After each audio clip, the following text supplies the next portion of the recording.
welcome to Season 2, Episode 6 of Geek.0, where I was gonna say something witty right here, but ran into a brick wall of sadness on the way back to my office. I'm Chris. And I'm Shawn Michael. Sean, I know you've been shoveling a lot of gravel the last couple days. Are you sore? Are you tired? Are you ready to do this thing? Oh, I am ready to do this thing, and my elbows are hating me right now.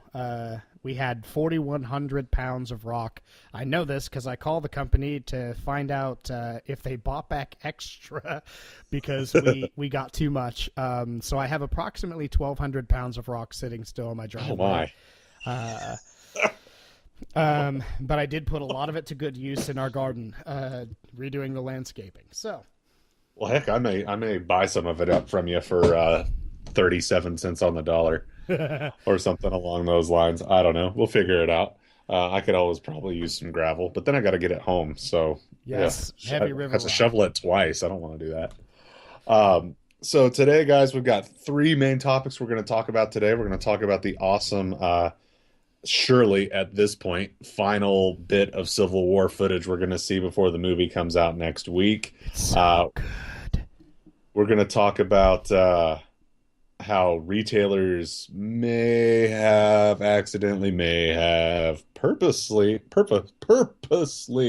golly, I can't talk, purposely ignored the release date for Uncharted 4 and just released it today anyway. Purposely without intent. And then we're going to talk about how for the first time in 13 years, Apple had a bad quarter. So that's what we're going to run through today. First topic, Sean, most recent Civil War trailer, teaser, thingamabob, excitement reel, sizzle reel with all the critic reviews popping up in the middle of it, dropped today, and we finally got a little bit of extra view of the young, boyish Spider-Man. Oh yeah. A little extra dialogue this time. First off, what did you think of the teaser? And what did you think of Tom Holland's portrayal of Spider-Man in this little snippet? The teaser was exceptional, and if for those of you who've been watching the Civil War trailers up to this point and following the teasers and everything else that's been said about it, if you haven't been excited to see Civil War, this will only drive you to be more excited. I will say it's not as motivational. I think it was meant more for the people who've been following already. Honestly, a lot of it's just marketing hype to talk about what reviewers are saying. But there's a last little bit in there where we get Bucky fighting with Spidey. And it's so fantastic because I watched that, and Tom Holland, all I got to say is, sir, I am excited to see you play Spidey because he's in a battle with Bucky, or The Winter Soldier. the Winter Soldier. And he swings at Spidey, and Spidey grabs his fist, and he looks at his arm. He twists his arm a little bit, and he just looks at it with this. I have it written down in my notes because I was so excited when I saw this. It was this boy-like wonder, and he looks at it. He's like, "You have a metal arm? That is awesome!" And it's just so perfect. You know, we had that brooding, emo mess that was Garfield for Spider-Man, and it sucked all the joy out of the character. And I am so excited to see someone playing the witty, fun, energetic, and teen superhero that Spider-Man That's is the intended biggest to thing be. to me is that they're finally taking Spider-Man, who forever was a teenage superhero, and making him a freaking teenager. Yes, Because when sir. when they cast Tobey Maguire, he was my age. I mean, he was in his 30s. He was in his upper 20s, early 30s. I mean, he was not. I mean, I know he's kind of round, baby facey, and all that stuff, but golly, by the time you got to the third one, he was collecting Social Security. So I mean, it's just to say that and I think that's part of the reason you're getting that the new Spider-Man movie is going to be titled Homecoming. Just my guess, it may think about it, it may hover a little bit around a dance or something along those lines. You know, it's in high school.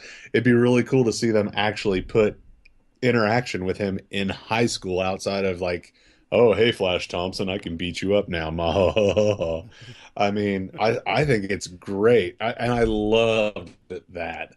And that the instant I saw that, I was like, that has to go up because that was stupendous. So I'm with you 100% on what Tom Holland is going to bring to the character in just that little snippet, just between the "Hey guys" and the last big trailer and Yes. the "You've got a metal arm, that's awesome." I mean, just the excitement he seems to be bringing to the character is amazing, Yeah, I have to agree. absolutely amazing, When I and found out he that's was going to be in it, when I found out they were going to be bringing Spidey back to the universe, I have to admit I pulled a bat fleck. My initial reaction was to recoil a little. And that's just mhm, because I was so burned by the Andrew Garfield experience. It's sort of like Assassin's Creed Unity, you know? Like, it's something I yeah, love, and then that I had to experience, and from that point on, I'm skeptical of anything that's going to come afterward. But if yeah. he lives up to what is in these trailers, it's going to be fantastic to watch Well, him I'll play tell the you this. character. I listened to Fat Man on Batman, which is Kevin Smith Yeah. and Mark Bernard, Yep. where they talk a little bit about what's going on in the comic book world and geeky stuff like that. Kind of the more professional and better version of what we're doing, without the little bit of tech mixed in. And Mark Bernardin being an editor for the LA Times for like the culture movie section, he talked about how absolutely pitch perfect and great not only this movie is, but Tom Holland is a Spider-Man. He said he's absolutely awesome. He's absolutely perfect. He's one of the best things in the movie. So that's really cool. And I got to ask you this: do you know who's playing Aunt May? Because I didn't realize it. I hadn't paid attention. It's a No. little shocking. Marissa Tomei is playing Aunt May Wow. because she's like in her. I mean, she's in her 50s now. I, And we're talking a God, I 17, feel 16, old. 17-year-old. I know.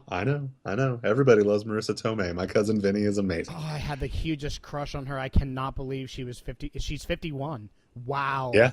Wow. Plenty old enough to be his aunt. Plenty old enough. That's going to be Um, great.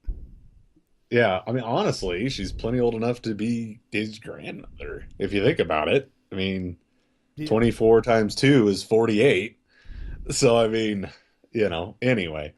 Well, What, that probably doesn't, that math doesn't quite work out. 24. Like that's Where are you getting? that's Arkansas math. I'm just making up nonsense at this point. Tom Holland's Uh, 19, by the way. So, yeah, like, 19. that So, is but perfect. apparently, he plays 16. Okay. That whole thing I might just edit out. That was terrible. But anyway, she's definitely old enough to be playing his aunt. So going forward, I think Civil War is going to be amazing. Cannot wait. We've got our tickets for next Friday. Absolutely. Um, and man, it's going to be a tight squeeze for me to get there on time, but by golly, I'm going to make it happen. I'm going to get there because I'm going to be flying low, cruising up from Arkansas to make it happen. Um, so Civil War is releasing next week. Uncharted was not supposed to release until May 10th. Originally, it was supposed to release today, and then it Yeah. got pushed back to Yeah. May 10th so everybody could play it at the same time and overload the servers.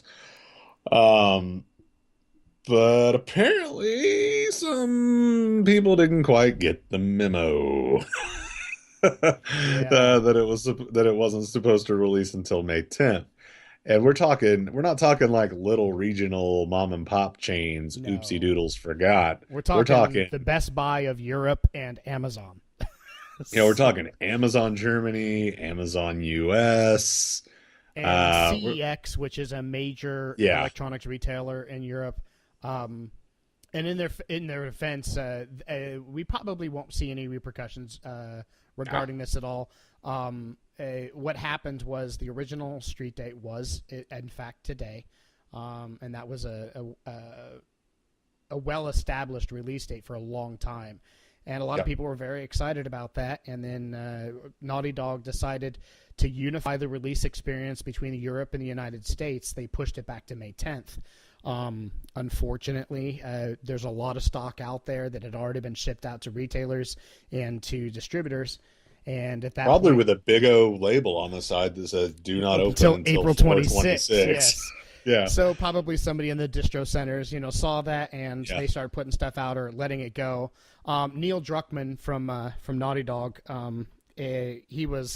he's aware of the situation and he tweeted, to try to I don't know, stem the tide. He tweeted today. He said Uncharted 4 is just 2 weeks away, and as we get closer, it'll be harder and harder to control leaks. But stay vigilant. Big surprises are in store.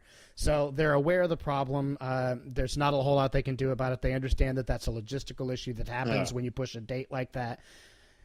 Send out a patch that borks the game for 2 weeks, and then send out another patch that makes it work. Well, it's funny that you say that because a European agency actually interviewed a guy who bought a copy of the game and has been playing it all day, and he had made notes in regards to some of the things. He said that the multiplayer obviously doesn't function.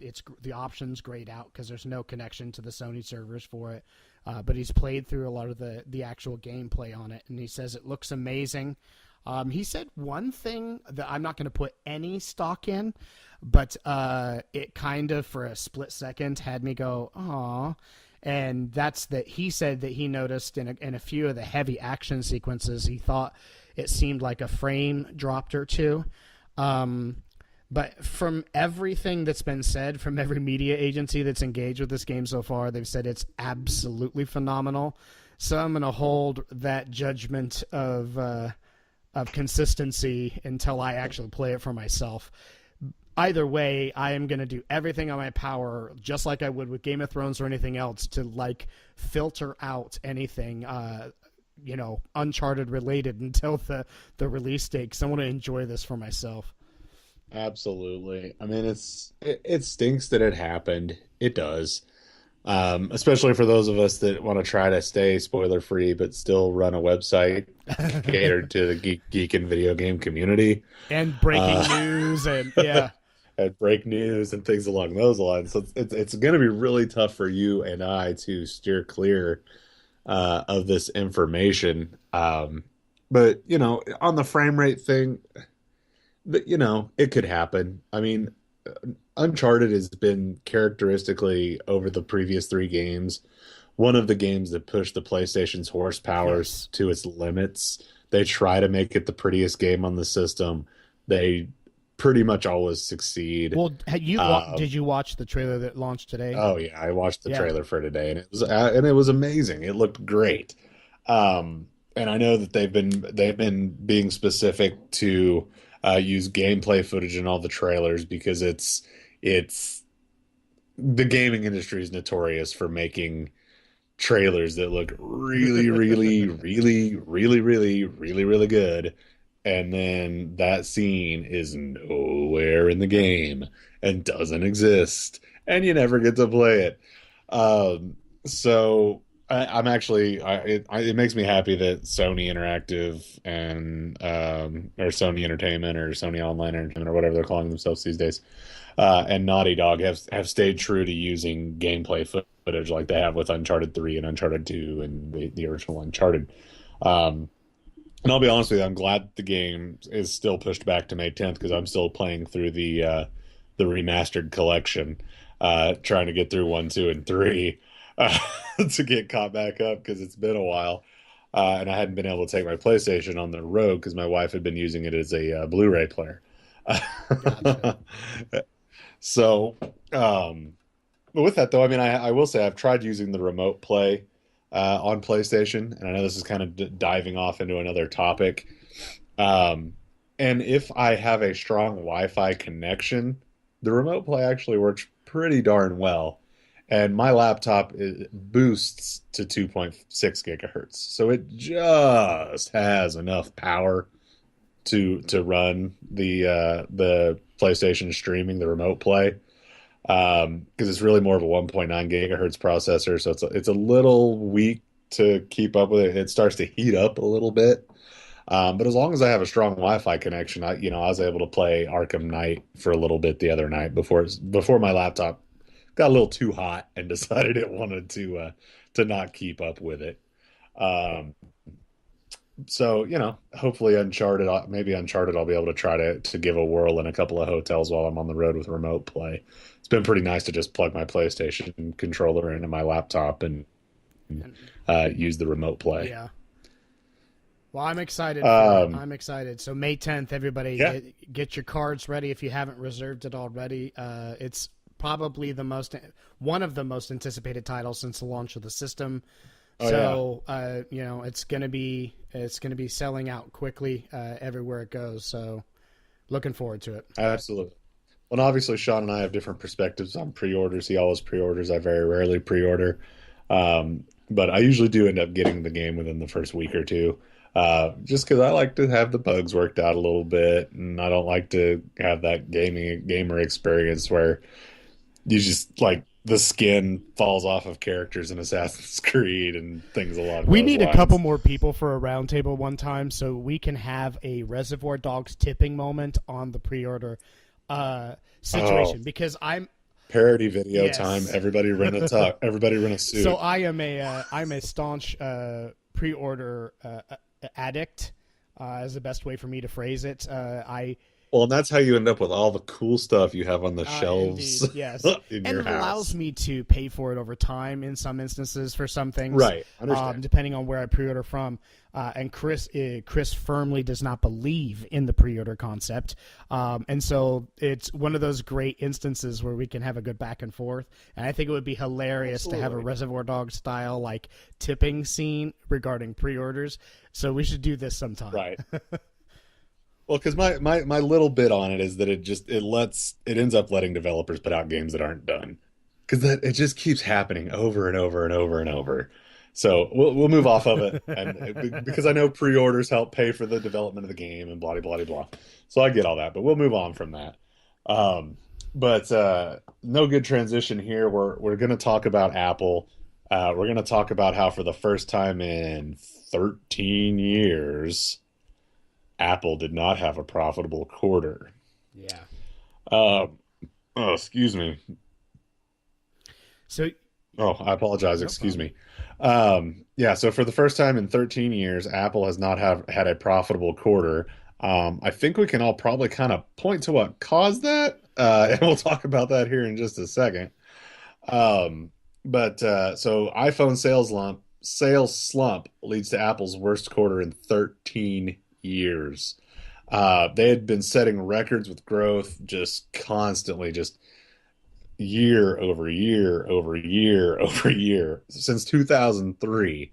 Apple reported revenues of 50.6 billion with a B, as in Bravo, as in boy, billion, down from about 58 billion during the same period last year.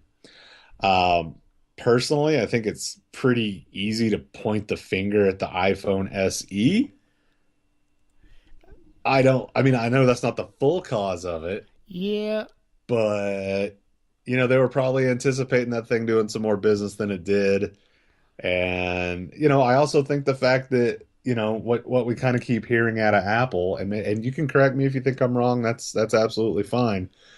We keep hearing out of Apple that maybe the iPhone 7, the 6 and the 6S are really comparable to each other. The 7 may not be the big leap that everybody thought it was going to be, and they may save the leap for the 8. And Apple's just not keeping up with some specs that you're seeing from Samsung. And I don't know. What do you think? Why do you think Apple Um, you know, lost to sales? be perfectly honest, I think that while the earnings may be a bit of shock for consumers, for the tech industry and definitely for the financial industry, I don't necessarily think it's a surprise. I think what we're looking at here with release of new numbers and financials from Apple is, I think what we might be looking at is the new normal for Apple.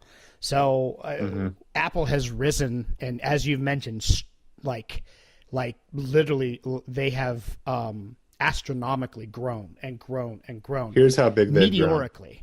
Here- I've got an actual number for you. Okay, Apple lost 80% of its stock value between 91 and 97. They grew Yeah. 21,000% in the following two So that's decades. that's So that's there you not go. that's not growth. That's insane meteoric explosion. And the Hmm. iPhone is well known to be the cause of that. And or the main driver to that financial profit. But here we are, we've reached a point, and we've been talking about this for a long time. We've reached a market saturation point when it comes to smartphones. Number one, okay, and Apple's not the only company that's seeing decline. Samsung, LG, Motorola, all these companies have been affected by this saturation. What happens is Apple has made better and better phones, and the iPhone 6 was definitely a significant change for them, and it sold insanely. But where do you go from there? And what we've reached is, and as you made a good point, we've reached a point where there's so few, I should say, delineating factors between these different lines of phones. If I pick up a Galaxy phone and I set it next to an Apple, your average consumer can point out some of the physical differences between them.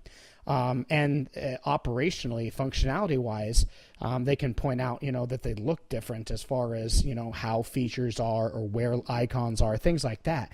But essentially, they perform the same functions. They take exceptionally good photographs. They allow you to browse the internet and check any email accounts you have, whether it's corporate, personal, Gmail, Yahoo, Outlook, whatever. They allow you to manage files, play music. They're all-in-one tiny pocket computers, and they're so powerful now. Aside from the micro details, I'll call them, things like 3D touch for the iPhone 6, things like waterproofing, some of the very rare exclusive features. Those are the only things that set these individual units from different companies apart. And come this next generation, there's even going to be fewer of those. For years, Samsung got tagged with every time they made a change to a phone, it's like, oh, Samsung's just copying Apple. Well, the same has been true over the last two generations of iPhones. Apple made bigger phones because they realized Samsung had truly created something in an entirely new market, and that's what people wanted, so they made bigger phones. Now, the next, many of the rumors pointing on the iPhone 7 point to the fact that it's also going to be waterproof as well, like the Samsung phones. Mm-hmm. So we're seeing fewer delineating factors here, and so we're looking at what I think is going to be kind of a new norm for Apple as far as where they stand. There could only grow so much, and let's face it, financially, as far as Apple has grown, they've gotten so big, and so financially profitable, it's almost impossible to sustain that. And so it's time for them to come down to, out of the clouds a little bit and function at a level where, they're not, seeing these meteoric rise. You can only go so high. So... Well, yeah, and it's like you're saying with some of that stuff. I think people are finally starting to wise up to the fact a little bit that they don't need to upgrade their phone every year, and that's another big factor. And that's a huge thing, especially now when you're looking at like the 6 and the 6S. Honestly, what's the major difference between the 6 and the 6S? Force Touch, and the fact that you can use Hey Siri without it being plugged in. Yeah, and those are really the two main differences between the 6 and the 6S. And one of the things we didn't touch on, and I think it's worth mentioning, is financial drivers in the form of the iPad. When the iPad launched, it became another product line, a third product line that generated tons of profit for Apple. So we've got the PC division, the iPhone, and the iPad kept seeing significant improvements. And it took 4 generations for people to realize, look, this is just an $800 or $700 means of playing Flappy Bird and reading the internet. And what happened was the iPad was no longer in demand, especially when people were getting along just fine with far cheaper tablets, because they realized unless you work in a corporate environment that has these things specifically outfitted with the right software, like people in warehouses, things like that, they didn't really have much of a functionality for productivity. Or unless, right? Well, Apple saw the market. Yeah, and that's why you've seen the Pro come out in the last year, the gigantic 12-inch Pro, and then the now 9.5-inch Pro. Because it gives more versatility to it, it gives more utility to it. To a very specific and once again, it's very specialized to individuals like me that are going to sit there and draw on it with a $200 or $120 stylus. I am very interested in getting an iPad Pro 9.5. I wish I didn't have to use the Apple Pencil with it because it's so dadgum expensive. But on that same token, there's great alternatives out there like the Surface Pro that probably have a little bit more horsepower than the iPad Pro They has. do. Unfortunately, they So, don't. they're quite a bit, they're Yeah, and expensive, they don't do what but the iPad Pro specializes in or what it's so good at as well. But right. I mean, taking the iPad Pro out of it, I mean, even still, what Apple has seen over the last 4 years is they've seen a significant decrease in massive decline in iPad sales, and that's because Well, and the Apple Watch hasn't exactly been no, a knock the socks off no, success and either. they've as much as admitted that at this point, they've made statements along the lines that the Apple Watch has not been the performer they expected it to, but that they don't consider it a lost product. But obviously, those are two divisions that are not generating a ton of revenue for them. The demand for tablets has gone down significantly, at least ones as expensive as the iPad line. And obviously, everybody and their mother, there needs to be major compelling reason for people to make these upgrades. And like you mentioned, there just hasn't been on a 2-year cycle anymore. And so now Apple's reaching, like we said, they've reached a new norm where they're going to have to learn to operate within this. And I'm pretty sure with $500 billion of excess cash floating around, they'll Be find a fine. way It's to not. manage. Yeah, they still have more money than me, you, everyone we know, and everyone that we know who And they most know. of the entire I tech mean, community put together. yeah, yeah. I mean, Apple's still a huge deal. Apple's still the Apple's still doing what they're doing. It just, you also see comments online of, is this the fact that maybe this is Steve Jobs being gone, finally catching up to Tim No, no. Cook? Is, no, I know I'm just but laughing at these what you're people. seeing is because well, I think the comment that I've seen that I think maybe make the most sense for me is people have said Apple at this point feels more like style over substance. Very much so. And you look at, oh, it's chamfered and it's rounded and it's pretty and it's light and it fits in your hand and blah blah blah blah. But it's not waterproof. You can't put an SD card in it. It doesn't have as good a camera. You still can buy a 16 gig version, which is criminal. As someone who has less than half a gig left on their phone in space, ugh. Um, it just, you keep seeing spec after spec after spec where it's playing catch up. It's not as strong a product as a Galaxy phone is. And you're hearing a lot of really good buzz on the new HTC 10, which I know is probably kind of their last ditch effort to really get themselves back into the smartphone market. But LG makes a nice smartphone. Samsung makes a good smartphone. HTC's getting in there. It's people are starting to wise up to the fact that just because Apple's the prettiest phone on the block doesn't make it the best phone on the block. Right. And I think that's probably hurt them some too. Well, and I think honestly, we've gotten past that. You said form over function. The trendiness of the Apple brand. Let's face it. Mhm. Aside from the few select communities that work exclusively within the Mac environment because of Mhm.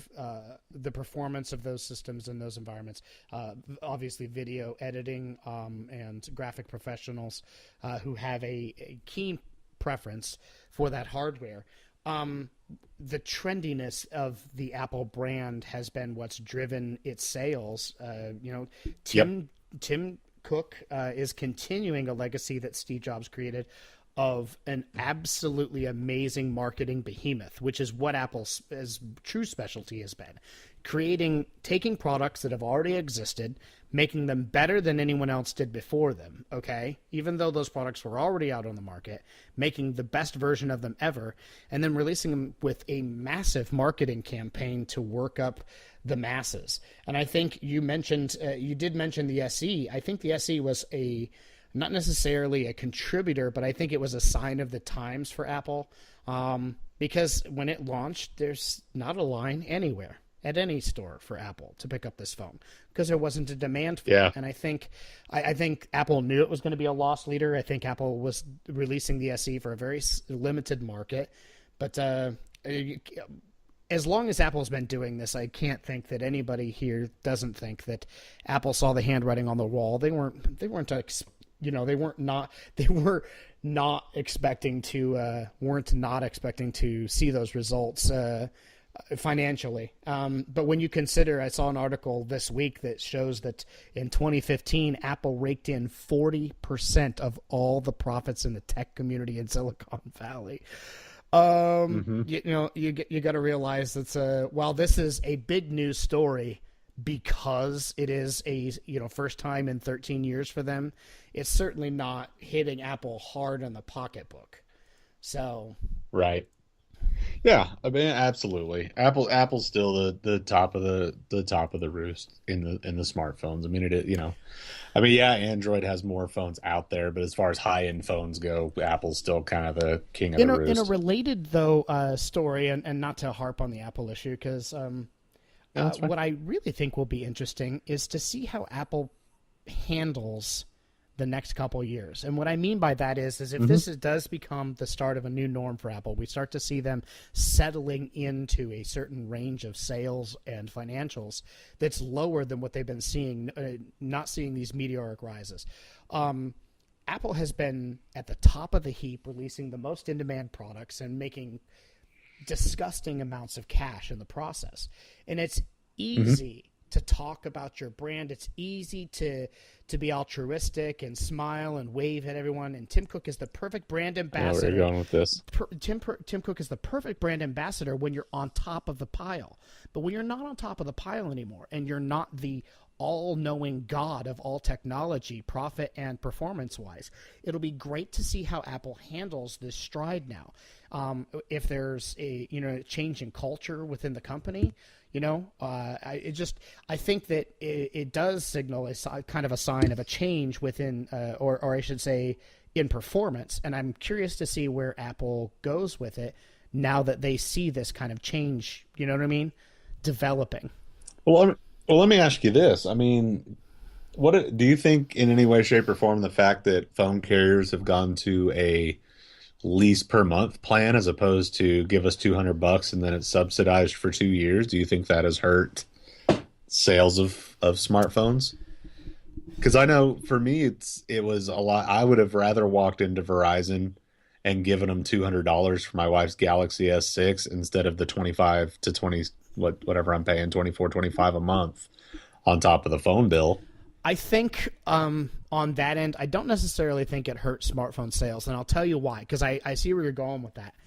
I think that was a necessary evil for Verizon and Sprint and And AT&T AT&T to catch and to T-Mobile. catch up to T-Mobile. T-Mobile has Uh-huh. consistently, they may not have the widest network in this country. In the few cities Hmm. that they have their primary, service, they are insanely fast. And they're blazing a path within the mobile industry, and they have been for about 10 years now. So T-Mobile has Right. redefined mobile, period. And I think that in order to stay competitive and keep their customers who were leaving by flocks, whether it was Verizon for their service and prices, and I mean Hmm. not service as in like quality of signal, Not no, customer customer service. service. Oh, it Yeah, was customer and service. Okay. Sprint because of the lack of phone service and crappy offerings for phones. Okay, and then AT&T because I can throw a rock in any direction and hit an unhappy AT&T customer. And then promotions. Let's face it, T-Mobile was running all these promotions, so I think this uncarrier mentality got pushed so hard by T-Mobile, and they grew so much when they started it. It was a necessary change for the rest of it's an adaptation to the market for the performers, for the other carriers. But why I say I don't think it necessarily hurt phone sales is because when they launched the iPhone 6, rather than let the carriers get in that game on themselves, Apple launched their own financing program. And the last financials I saw on Hmm. it showed that almost as many people bought their phones directly through Apple as they did through the carrier. That's a big thing. So who lost money there Yeah. was not Apple. Apple made tons of it. The The carriers. carriers got hit hard. And Yeah. so, and reports are that Samsung's planning to do the same with the release of the Note 6 and on. So this now this manufacturer subsidizing. Uh, just let me make up words for you. Of this, is just going to show or just going to give the manufacturers an opportunity to keep a little more of their profit and stop seeing it filtered into the pockets of. So I see where you're going with saying that people may not be ready now to just up and just drop all that money on the phone, or feel like they're locked into being stuck with that phone. You know what I mean? Because it is a big financial Yeah. decision, but I don't think it's necessarily hurt sales. Well, you're talking upfront. You're talking an upfront investment of $600+ versus an upfront investment of Yeah. $200, essentially. But okay, let's move off that. Apple's doing its thing. They're making money. They're doing good. But let me ask this. I just noticed this trending on Facebook. So for those of you that have a Spotify account, you may want to go change your password. Because hundreds of Spotify credentials have appeared online. Users are reporting accounts hacked and email addresses changed. This is from TechCrunch. A list containing hundreds of Spotify credentials, including emails, usernames, passwords, account type, and other details, has popped up on the website Pastebin in what appears to be a possible security breach. Spotify is saying it has not been hacked and its user records are secure. So it's unclear where the particular account details were acquired and where they have come from, because they are specific to Spotify and not just a generic set of credentials that happen to work on Spotify. So if you have a Spotify account, you probably ought to go change your username and Which I password. just did when you said that with a click of a button. Thank God that I used Dashlane to manage all my passwords. Yeah, I log into Spotify through Facebook, so I'm probably gonna have to go resolve Yes. that. Okay. So that gives me something to do with the rest of my night. So with that, I think that's the last thing for tonight. Nice little Hey, addition just there. a quick note Uh, before we leave. yeah, what do you got, man? I saw something on the Independent and I forgot about it until I grabbed a tab and it showed my previous. Anyway, there is a video going around of the HTC Vive, of a woman playing the Brookhaven experiment. And it's absolutely fantastic. After the show, I will post it up on our site, and you'll be able to check it out on Facebook, Twitter, whatever else. But it's a woman playing the Brookhaven experiment. For those of you who don't know, it's a horror game for the HTC Vive. And from the trailer itself was scary to me, but everyone who's played it has said it's absolutely terrifying. This woman wigs out. There's no way to describe how terrified and freaky this woman looks while playing this game, panicking and shooting at things and waving the controllers, and she looks ready to pee herself at any time. It's absolutely fantastic. It's worth a watch. I will post the video link up on the site after the show, but everyone must go and check it out because it's worth your couple minutes. It's 3 minutes and 46 seconds long, and it's pure joy the whole way through. That's great, man. Looking forward to seeing that. So for that, it's time to sign off. Check us out at our website, geek.0.com. You can also check us out all over social media, Facebook, Twitter, Instagram, all with Geek.0. You can subscribe to us on YouTube. You can subscribe to us on iTunes and Stitcher and Podcast Addict and pretty much anything out there. So subscribe, give us a listen, let us know what you think in the comments on our website. For Geek.0, And I'm I'm Chris. Shawn Michael. Have a great week, geeks.